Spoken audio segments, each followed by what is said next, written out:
In this video, we examine gender discrimination that both students and staff face amongst different majors and fields at SCU. First, we lay the foundation by discussing the history of gender discrimination at SCU. Then, we talk about the problem that exists. Next, we transition to some anecdotes from various members of the SCU community, ranging from students and faculty in STEM to students and faculty in social science and arts.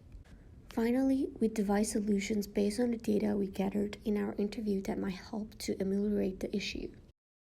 For over 100 years, SCU existed as an all-male institution, and the history of our school's transformation to being co-ed is complex.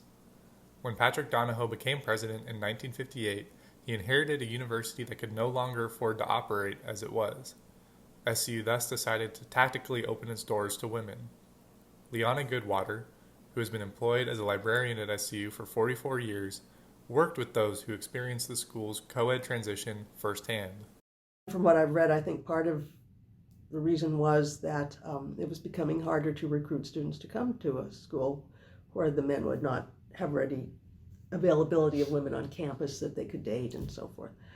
And it was felt that it would improve the finances of the school and they'd have an easier time recruiting students. And that proved to be very true. Before this change, women had been allowed to take certain graduate level courses in the evenings. However, the undergraduate school was still entirely male. The main concern of the Bishop of San Jose, who was ultimately in charge of deciding whether SCU would open its doors to women, was that enrolling female students would pull them away from the female-only colleges in the Bay Area. Thankfully, Donahoe was able to convince the bishop this would not be the case, and the school was open to women. Not all the students were happy about the decision. Probably a majority of them were not. Some of it was certainly gender discrimination in the reaction. Some thought it was not a good thing.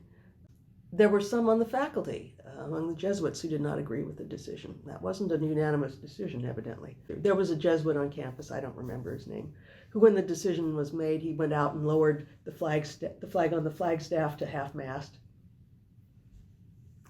I don't know if you'll find that in writing, but I've been told by a couple people that Father, what's his name, went out and lowered the flag to half-mast. But one of the faculty, now we're talking 15 or more years later, whom I talked with once about, because he was here before and after, and he's the one who said, it was absolutely a good thing for the university in a lot of ways to admit women. And he said, and I recall asking him, and why is that, Father? And he said, well, very quickly it made us less parochial as a school.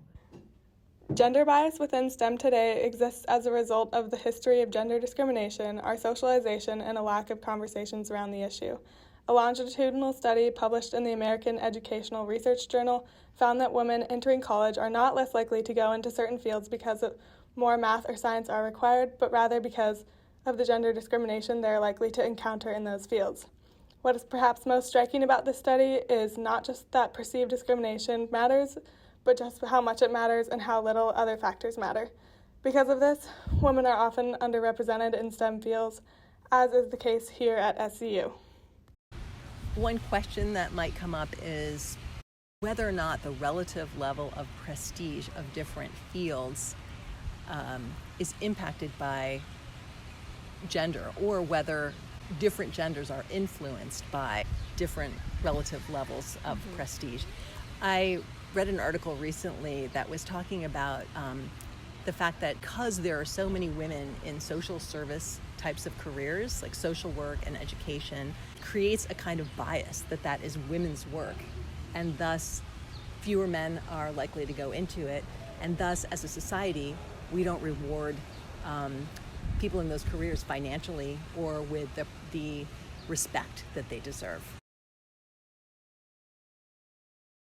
Constantly, whenever some remark is made, for me, whether it's like, for example, like my reinforced concrete lab where we had to do a lot of hands-on work with like wood cutting and drilling and a lot of like manual labor, whenever I would do something like that, my professor for my lab would be like, wow, good job, and so I couldn't tell if that was directed towards me because I was a woman and he didn't understand, or whether or not he would just like say that to any person. So that like internal constant questioning of like, am I receiving these comments because I'm a woman, or is it just because I'm a person, is like really exhausting.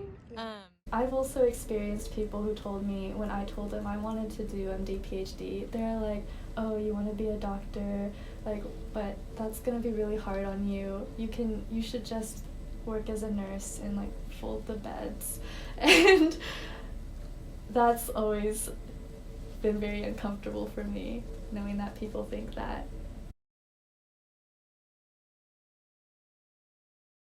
It's more prevalent in some majors than others, where the faculty aren't necessarily trusted because they're female, trusted to know what they're talking about. So that's unfortunate, and much harder for a soft-spoken female faculty member to be respected and taken seriously than a soft-spoken male faculty member. If a professor is white and or male, they kind of assume that that person has expert knowledge.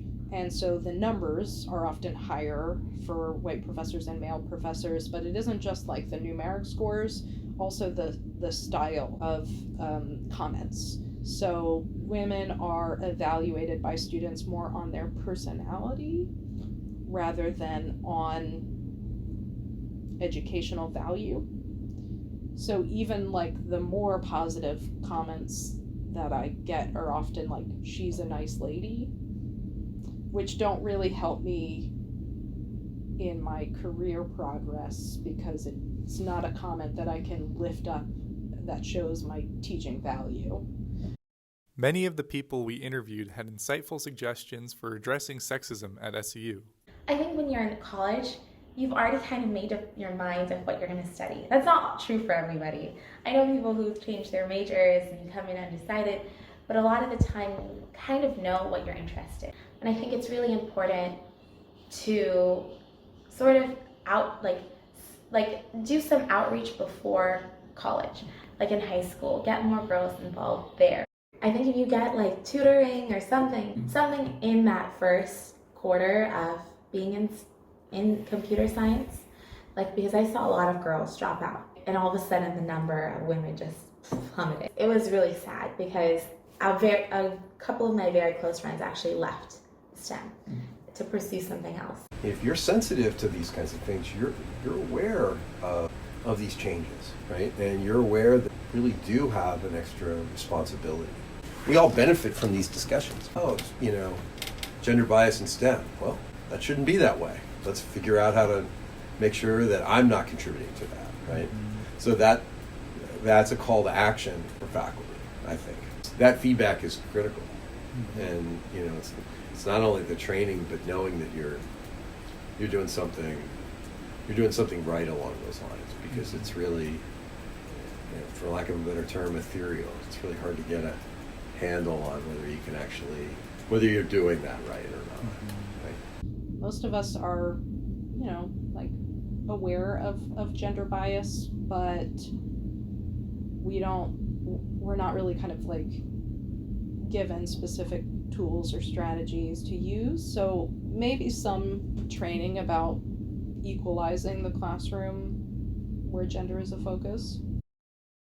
From these suggestions, we came up with 3 action items to combat sexism at SCU. Creating programs to reach out to female high school students in undeclared majors that encourage them to pursue STEM fields. Establishing more robust and supportive peer advising groups for female STEM majors, especially women in engineering. Implementing training programs to better equip faculty with the tools needed to combat sexism and improve SETs, so that professors receive better feedback about their inclusivity and handling of social justice issues. Going forward, it is most important that we recognize instances in which sexism is enacted at SCU at micro and macro levels. Once we do this, we can utilize our own positions within the institutions that uphold gender biases within STEM to support minoritized groups and work to end sexism at our school.